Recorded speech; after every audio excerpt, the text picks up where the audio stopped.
여러분, 제 이야기를 들어보시겠어요? 제가 60년을 넘게 살아오면서 가장 자랑스럽고 사랑스럽게 키웠던 외아들 때문에 제 인생이 송두리째 무너질 뻔한 경험을 했습니다. 그 아들을 위해 평생을 바쳤는데 결국 그 아들 때문에 가진 것 전부를 잃을 위기에 처했죠. 믿으실 수 있겠습니까? 제 이름은 박미영입니다. 남편은 제가 50살이 되던 해 병으로 먼저 세상을 떠났습니다. 그 후로 저는 오로지 아들 승준이 하나만을 보고 살았습니다. 남편과 함께 작은 사업체를 운영하며 어렵게 살았지만 단 한 번도 아들 교육에 소홀했던 적이 없었습니다. 비록 큰 부자는 아니었지만 아들만큼은 번듯하게 키워내고 싶다는 열망 하나로 밤낮 없이 일했습니다. 승준이는 그런 저의 기대를 저버리지 않고 명문대에 합격했고 좋은 직장에 취직했으며 보기에도 듬직한 며느리 지영이까지 데려왔습니다. 세상 모든 것을 다 가진 것 같았습니다. 제가 그토록 바라던 평화롭고 행복한 노년이 눈앞에 펼쳐지는 듯했습니다. 그 행복은 참으로 달콤했습니다. 저는 승준이가 제 삶의 전부였습니다. 남편을 보내고 찾아온 외로움도 팍팍한 삶의 무게도 아들만 있으면 다 이겨낼 수 있었습니다. 아들이 잘 사는 모습이 저의 기쁨이자 자부심이었죠. 며느리 지영이도 저에게 잘했습니다. 깍듯이 예의를 차렸고 살뜰하게 저를 챙겼습니다. 저는 그들에게 제가 가진 모든 것을 해주고 싶었습니다. 언젠가는 남편과 제가 피땀 흘려 마련한 이 집도 저희 얼마 안 되는 노후 자금도 모두 아들에게 물려줄 생각이었습니다. 그게 부모의 도리이자 제가 할 수 있는 마지막 사랑이라고 믿었습니다. 하지만 제 눈에는 보이지 않던 그림자가 있었습니다. 마치 새까만 먹구름처럼 제 평화로운 노년 위로 서서히 다가오고 있었던 것이죠. 제가 쌓아 올린 모든 것을 한순간에 날려버릴 거대한 폭풍이었습니다. 그리고 그 폭풍은 너무도 잔인하게 제 삶을 강타했습니다. 모든 것은 아주 사소하게 시작되었습니다. 평온하던 제 삶의 작은 돌멩이 하나가 던져진 것은 아들이 직장을 그만둔 직후였습니다. 어머니, 제가 하고 싶은 일이 생겼어요. 큰 돈 벌 기회예요. 종잣돈만 있으면 돼요. 저는 승준이가 안정적인 직장을 그만두었다는 말에 적잖이 놀랐지만 이내 이해해 주려 노력했습니다. 평소 제가 꿔왔던 아들이 사업으로 크게 성공해서 편안한 노년을 보내는 꿈이 생각났기 때문입니다. 그 당시만 해도 저는 아들이 말하는 기회가 번듯한 사업 기회라고 믿었습니다. 승준 어머니, 제가 잘 되면 다 어머니 덕분이에요.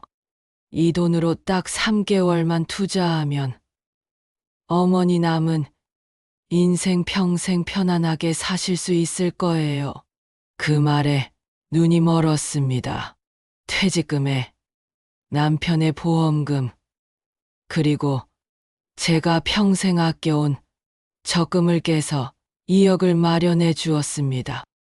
아들은 매일같이 사업이 어떻게 돌아가는지 자세히 설명해 주었습니다. 물론 제가 듣기에도 너무나 순조롭고 너무나 쉽게 돈을 번다는 것이 약간은 이상했습니다. 하지만 저는 아들이니 믿었습니다. 그동안 힘들게 살았으니 이제 아들 덕분에 편하게 살 때가 왔구나. 그렇게만 생각했습니다. 3개월 후 아들은 제게 약속대로 2억을 돌려주며 이자까지 챙겨주었습니다. 어머니, 제가 성공할 줄 알았잖아요. 이번에는 더 큰 기회인데 3억 정도만 더 투자하면 그때처럼 확실해요. 이건 마지막이에요. 아들이 가져다 준 두툼한 돈 봉투에 저는 눈이 멀었습니다. 정말 아들이 큰 돈을 벌 기회를 잡았다고 생각했습니다. 저의 전 재산이나 다름없는 제 이름으로 된 아파트 담보대출까지 받아 3억을 마련해 주었습니다. 그때는 그 모든 것이 아들을 위한 그리고 우리 가족을 위한 일이라고 굳게 믿었습니다. 며느리 지영이는 언제부턴가 저를 찾아오는 횟수가 줄었습니다. 전화도 잘 받지 않고 얼굴에 수심이 가득했습니다. 어머님, 승준 씨가 잘하고 있는 거죠? 그때 지영이의 얼굴에서 제가 보았던 건 불안함이었습니다. 저는 지영이가 불안해할 때마다 아들의 성공 스토리를 늘어놓으며 안심시키려 했습니다. 괜찮아. 아들이 얼마나 똑똑한데. 이번에도 분명히 성공할 거야. 사실 그때 지영이에게 무슨 문제가 있냐고 더 깊이 물어보았어야 했습니다. 그때 제 판단이 얼마나 어리석었는지. 그때 지영이의 불안한 눈빛이 제게 보내는 마지막 경고였다는 걸 왜 몰랐을까요? 아들은 3개월이 지나도 3억을 돌려주지 않았습니다. 어머니, 투자금이 묶였어요. 조금만 더 기다려주세요. 곧 터져요. 아니면 어머니 계좌에서 5천만 원만 더 넣어주시면 바로 빼올 수 있어요. 벼랑 끝에 몰린 아들의 목소리는 간절했습니다. 저는 마지막이라는 아들의 말에 속아 또 5천만 원을 보내주었습니다. 그 돈이 마지막이 될 줄은 몰랐습니다. 그렇게 제 전 재산은 탕진되었습니다. 하지만 아들에게서는 돈을 돌려받을 수 없었습니다. 오히려 아들은 저를 피하기 시작했습니다. 며느리도 완전히 발길을 끊었습니다. 저는 그제야 아들의 사업이 뭔가 잘못되었음을 직감했습니다. 사업에 실패했을 수도 있지. 괜찮아. 다시 일어서면 돼. 그때까지만 해도 저는 아들을 이렇게 이해하려 노력했습니다. 그게 얼마나 큰 착각이었는지 곧 알게 되었습니다. 아들의 연락 두절은 점점 길어졌습니다. 애 끓는 마음에 며느리에게 전화를 걸었습니다. 어머님, 저한테 이러지 마세요. 저는 어머님께 해드릴 말씀이 없습니다. 며느리의 싸늘한 목소리는 제 가슴에 비수처럼 꽂혔습니다. 그때까지도 며느리가 왜 저에게 그렇게 말하는지 이해할 수 없었습니다. 그러다 어느 날 은행에서 전화가 왔습니다. 제가 살고 있는 집의 담보대출 이자가 연체되었다는 것이었습니다. 아니요. 그럴 리가 없습니다. 매달 아들 승준이가 이자를 납부한다고 했습니다. 저는 당황해서 항의했습니다. 하지만 은행 직원은 싸늘하게 말했습니다. 죄송합니다만 몇 달 전부터 이자는 납부되지 않았습니다. 은행 직원에게 자초지종을 묻자 충격적인 사실을 알게 되었습니다. 아들이 제 집을 담보로 추가 대출까지 받아갔다는 것이었습니다. 그것도 제가 모르게 서류까지 위조해서 말입니다. 대출금은 수억에 달했습니다. 연체 이자는 눈덩이처럼 불어나고 있었습니다. 사모님, 이 서류에 사모님 인감도 찍혀 있고 사모님 서명까지 다 되어 있습니다. 본인이 직접 진행하신 것 같은데요. 그럴 리가 없습니다. 저는 서명한 적도 도장을 찍은 적도 없습니다. 다리가 풀렸습니다. 이제 모든 것이 명확해졌습니다. 아들이 말했던 투자는 사업이 아니었습니다. 도박이었습니다. 그제야 며느리 지영이의 싸늘했던 표정, 불안했던 눈빛, 그리고 저한테 이러지 마세요라고 했던 말이 이해가 되기 시작했습니다. 지영이는 이미 아들의 도박 사실을 알고 있었던 겁니다. 하지만 그동안 왜 저에게 아무 말도 해주지 않았을까요? 그날 밤, 저는 아들 승준이의 행적을 쫓았습니다. 동네 이웃들에게 수소문하고 아들이 자주 간다는 PC방과 당구장을 기웃거렸습니다. 제 발로 찾아간 아들의 오피스텔은 지저분하기 짝이 없었습니다. 그리고 그곳에서 저는 차마 믿을 수 없는 장면을 목격했습니다.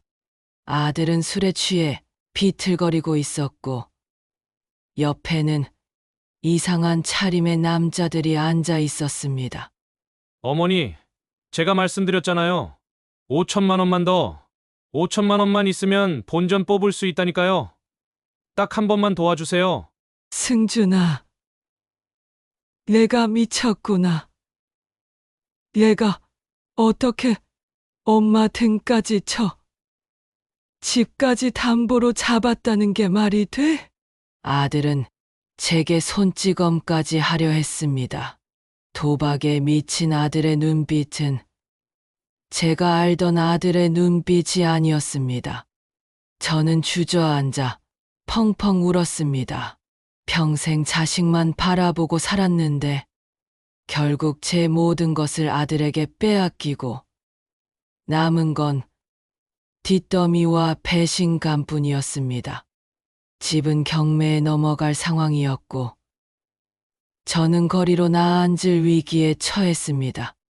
제 삶은 절망의 구렁텅이로 떨어지고 있었습니다. 며칠 밤낮을 울고 잠에 취해 있다가 겨우 정신을 차렸습니다. 나는 누구지? 이대로 끝낼 수 없어. 문득 죽기 전 남편이 제게 했던 말이 떠올랐습니다. 미영아, 너는 강한 사람이야. 어떤 고난이 닥쳐도 너 자신을 잃지 마. 남편의 말 한마디가 저를 다시 일으켜 세웠습니다. 제가 이대로 무너진다면 먼저 간 남편에게도 면목이 없는 일이라 생각했습니다. 무엇보다 이 억울함을 이대로 당하고만 있을 수는 없었습니다. 저는 다시 변호사를 찾아갔습니다. 이미 아들이 제게 돈을 빌려가며 보냈던 문자 내역, 통장 이체 내역, 그리고 저 모르게 진행된 담보대출 서류를 모두 들고 갔습니다.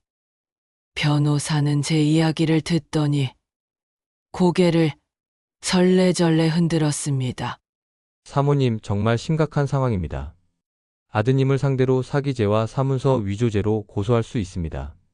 하지만 친아들을 법정에 세우시는 일이라 쉽지 않은 선택이실 겁니다. 아들을 법정에 세우다니 제 가슴은 찢어지는 듯 아팠습니다. 하지만 이대로는 제가 살 수 없었습니다. 저는 망설이다 결심했습니다. 아들을 감옥에 보내도 좋습니다. 저는 제 재산을 되찾고 싶습니다. 그리고 제 아들을 고쳐주고 싶습니다. 변호사님은 저의 단호한 태도에 놀라며 모든 것을 도와주겠다고 했습니다. 저는 저를 배신한 아들에게 더 이상 눈물 흘리지 않기로 했습니다. 그때 저에게 한 통의 전화가 걸려왔습니다. 며느리 지영이었습니다. 저는 냉정하게 전화를 끊으려 했습니다. 어머님, 제발 제 얘기 좀 들어주세요. 저는 어머님께 할 말이 많습니다. 저를 한 번만 믿어주세요. 저는 망설였습니다. 지영이에게도 묻고 싶은 말이 너무 많았으니까요. 저는 결국 지영이와 약속을 잡았습니다. 지영이의 얼굴은 수척해져 있었습니다. 어머님, 저도 아버님 돌아가시고 2년 전부터 승준 씨가 도박하는 걸 알았습니다. 처음에는 조용히 막으려 했어요. 저도 가진 돈 다 끌어다 막아봤고요. 하지만 끝이 없었어요. 어머님께도 말씀드리려고 했는데 승준 씨가 어머님 약점 잡고 저를 협박했습니다. 어머님이 가장 아끼시는 물건을 부순다느니 다 저의 불찰입니다. 죄송합니다. 며느리는 울면서 그동안 아들이 도박으로 저질렀던 모든 만행을 털어놓았습니다.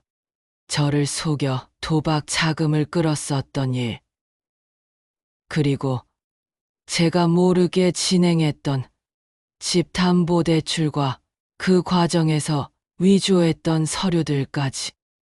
아들은 지영이에게까지 저의 물건을 훔쳐서 팔라고 강요했다고 했습니다. 그때 며느리가 제게 한 가지 사실을 알려주었습니다. 아들이 집을 담보로 대출을 받았지만 아직 채권이 제3자에게 넘어가지 않았다는 것이었습니다. 그리고 아들이 도박에 빠진 것이 최근 2년 사이라는 점을 증명해 줄 만한 증거를 지영이가 가지고 있다는 것을 알게 되었습니다. 승준이가 도박에 빠진 후 쓴 통장 내역과 그동안 승준이에게 돈을 뜯어냈던 사람들이 주고받은 문자와 녹취 파일까지. 지영이는 이 모든 증거를 저에게 내밀며 어머님, 제가 할 수 있는 모든 것을 하겠습니다. 제 죄를 아니까요. 라고 말했습니다. 며느리가 가져온 증거는 결정적이었습니다. 저는 변호사와 함께 아들을 고소했습니다. 물론 아들은 부인했습니다. 어머니, 제가 왜 그랬겠어요? 그냥 장난이었습니다. 다시는 안 그럴게요. 아들은 감정에 호소하며 제게 용서를 빌었습니다. 그러나 저는 흔들리지 않았습니다. 이미 한번 배신한 자식에게는 더 이상 기회를 줄 수 없었습니다. 법정 싸움은 치열했습니다. 아들은 어떻게든 저를 거짓말쟁이로 만들려 했지만 며느리가 제출한 증거들은 빼도 박도 못하는 것들이었습니다. 결국 아들은 법정에서 모든 혐의를 인정했고 징역형을 선고받았습니다. 제 아들이 교도소에 가는 모습을 지켜보는 어미의 마음은 찢어지는 듯 아팠습니다. 하지만 이것은 아들을 위해서도 필요한 일이었습니다. 감옥에서라도 자신의 잘못을 뼈저리게 반성하길 바랐습니다.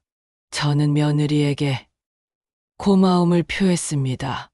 지영아, 너도 많이 힘들었겠구나. 나에게 진실을 말해줘서 고맙다. 며느리는 결국 아들과 이혼했습니다. 그리고 자신의 삶을 찾아 홀로 떠났습니다. 저는 지영이에게 다시 시작할 수 있는 작은 종잣돈을 마련해 주었습니다.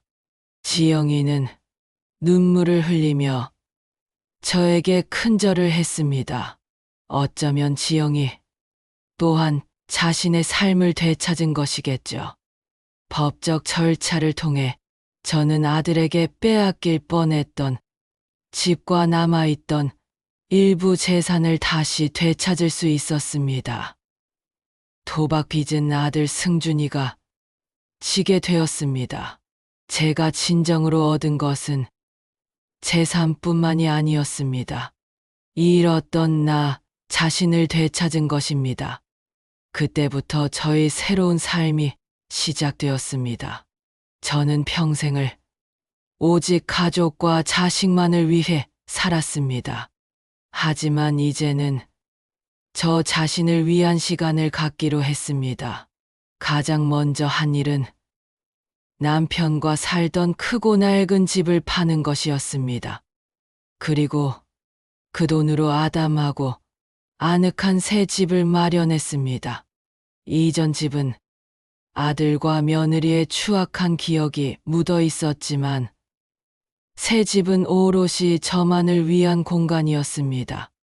저의 새로운 인생은 이 새 집에서 시작될 것입니다. 남아있는 재산은 곡지재단에 기부하고 남은 생은 홀로 아늑하게 살아가기로 결심했습니다. 그렇게 저는 비로소 진정한 자유를 얻었습니다. 잃었던 평화와 안정, 그리고 마음의 행복까지 되찾았습니다. 자식 때문에 지옥을 맛보았지만 그 지옥을 딛고 다시 일어섰습니다. 이제 저의 황혼은 온전히 저만의 것으로 빛나고 있습니다. 더 이상 아들의 연락을 기다리지도 않고 며느리의 눈치를 보지도 않습니다. 저는 이제 자유로운 박미영입니다. 여러분, 제 이야기가 좀 극단적으로 들리실 수도 있겠습니다. 그리고 분명 아들을 감옥에 보내다니. 어떻게 엄마가 저럴 수 있어? 라고 말씀하실 분도 계실 겁니다. 저 역시 처음에 망설였고 수없이 마음 아팠습니다. 하지만 저는 이 일을 겪으며 깨달았습니다. 자식에게 헌신하는 것만큼 중요한 것이 나 자신을 사랑하고 지키는 것이라는 걸요. 부모도 한 인간이라는 사실을 잊어서는 안 됩니다. 희생도 좋지만 그것이 자기 파괴로 이어져서는 안 된다는 것을 뼈저리게 배웠습니다. 저는 아들을 잃었지만 제 인생을 되찾았습니다.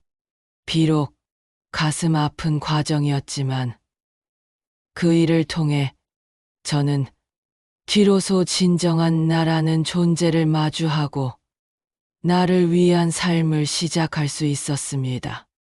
지금 혹시 저와 비슷한 아픔을 겪고 계신 분이 있다면 부디 용기를 내시라고 말씀드리고 싶습니다. 절망 속에 있다면 여러분 자신을 믿어보세요. 여러분의 삶은 오직 여러분의 것입니다. 아무리 사랑하는 가족이라도 나의 행복과 존엄을 빼앗을 권리는 없습니다. 여러분이 그 어떤 부당함 속에서도 스스로를 지키는 용기를 가지시길 바랍니다. 저도 이렇게 잘 살아가고 있습니다. 혼자이지만 더 이상 외롭지 않습니다. 오히려 이전보다 훨씬 자유롭고 행복합니다. 제가 해냈으니 여러분도 분명히 잘 해내실 겁니다. 여러분의 황혼이 제 이야기처럼 도파민 폭발하는 반전이 아니라 할지라도 부디 행복으로 가득 차기를 진심으로 응원합니다. 오늘 제 이야기가 어떠셨나요? 여러분의 사연이나 혹시 통쾌했던 경험이 있으시다면 댓글로 나눠주세요. 이 영상이 마음에 드셨다면 구독과 좋아요, 알림 설정도 잊지 마세요. 사연 구독은 다음에도 더 깊이 공감하고 위로가 되는 이야기로 찾아뵙겠습니다. 감사합니다.